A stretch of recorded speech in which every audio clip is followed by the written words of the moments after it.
Hey guys, what's up? It's Megan, and today we're going to talk a little bit about Ayurveda. And so Ayurveda is a Sanskrit term, and so Ayur comes from the root of life, and then Veda is knowledge, so it's essentially life knowledge. And so Ayurveda is based upon the 5 elements, and so these 5 elements make up our entire universe, so they're kind of important, right?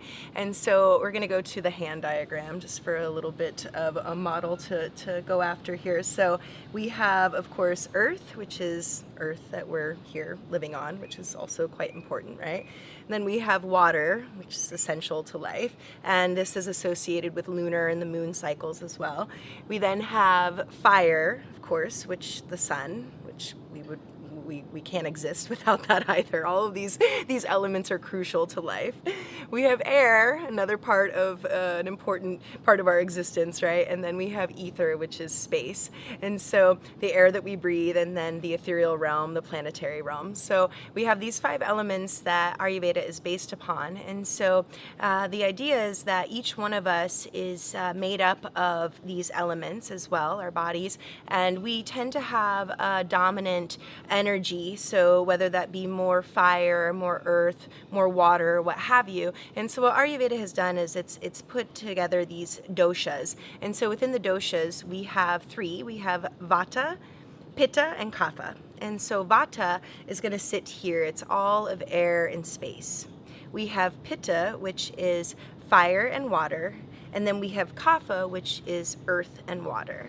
And so these 3 doshas, we will have, again, a dominant dosha. And so for myself, I tend to be Pitta for the most part. So Pitta is my dominant, so a lot of fire and water there dominates my dosha. And so some people will have, Pitta maybe coming in first, and then you might have Vata as a close runner-up, and then Kapha as your third, and then even some people will be more of a triadic dosha. Well, they'll have kind of a culmination of the 3.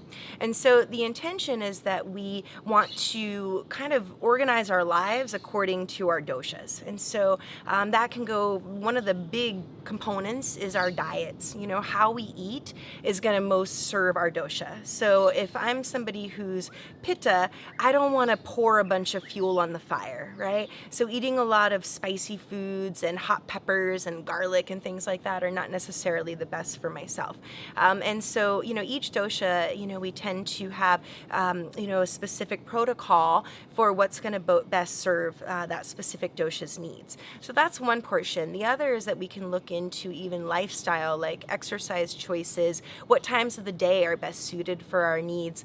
So it's really pretty complex, and this is just a brief little intro just to kind of, just to give you a little basis, a little foundation. So with that being said, we also have 6 tastes that will go into the Ayurvedic plan. So we have sweet, sour, salty, bitter, pungent, and astringent. And so these 6 tastes will either increase or decrease your specific dosha. So for example, for Vata, the beneficial tastes are sweet, sour, and salty.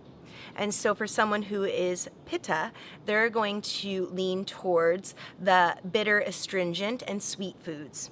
And someone who's Kapha, they're going to go with pungent, bitter, and astringent foods and try to decrease the other tastes. However, with Ayurvedic cooking, you want to have a combination of these 6 tastes in really every meal. And one of the things that they do recommend also is actually cooking most of your foods, which at this point in our evolution, I can agree with and also disagree a bit, because of course in India, one of the problems is the sanitary portion. It's just raw foods are considered dangerous because raw foods contain bacteria. So by cooking the food, you automatically eliminate the risk of potentially ingesting something harmful, some kind of harmful bacteria, right? Living in a super hot climate like Costa Rica, we're in the hottest part of the season right now, and raw foods it's just one of the best things that you can really take in. So we have to kind of modify, and that's something I want to talk about is, not only limiting ourselves to one particular modality of healing. It's really being open to the full spectrum that life has to offer.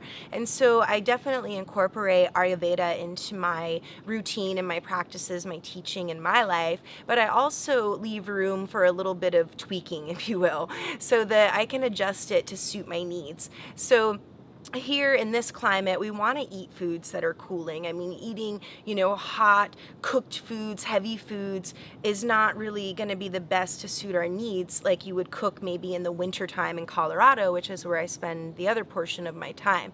And so it's important for us to really eat with the seasons and eat with our surroundings. And that's what really being a good yogi is about. It's distinguishing and determining, discerning like what is going to best sustain me, what is going to best support me, and taking a view, a bird's eye view of your surroundings, and what's local. That's the other thing, like looking at what you have available. If something's calling for a particular fruit or vegetable that has to be imported from another part of the world, then it's not really necessary. It's best to modify. And that's really at the root of the practice, is being able to adapt. And that is a firm belief of mine, is how we can adapt and how we can live in a world that's constantly changing. So Ayurveda is really helpful because it allows us to look at the elements, to look at our bodies, to look at our climate, our environments, and go, well, what is it that is going to best suit me and also have the least impact on my surroundings?